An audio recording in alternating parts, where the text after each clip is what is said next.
voiko järkevä ihminen olla muuta kuin sosialisti?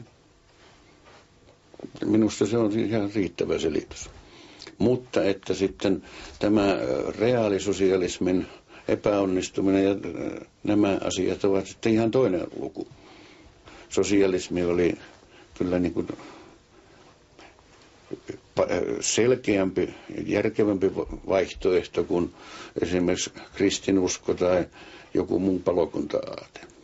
Kun sinusta kirjoitetaan, niin tässä kirjassa esimerkiksi sivutaan tämmöistä yhteiskunta, ihmiset aspektia. Ja Hannu Salama tässä kirjoittaa, että manipulointi ja yhteiskunnallisuus, ne on sinun sanojasi, eikö niin? Johtavat ilman elämän iloa jonkinlaiseen tiettyyn järjestelmään, hyvin jäykkään järjestelmään. Ja sanallinen ilmaisu on se, että fasistiseen järjestelmään. Mitä tällä tarkoitetaan? No, minun täytyy nyt ihan suoraan sanoa poliittinen vakaumukseni.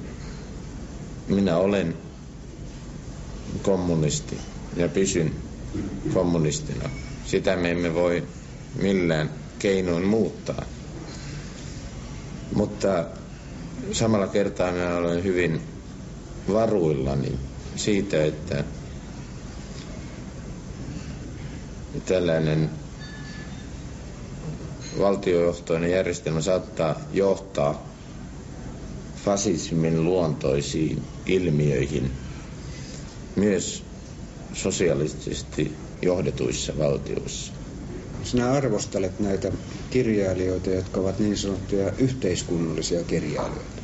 Minä tarkoitan sitä, että se mitä me ajattelemme yhteiskunnasta, ihmisten yhteiskunnasta on ohimenevää.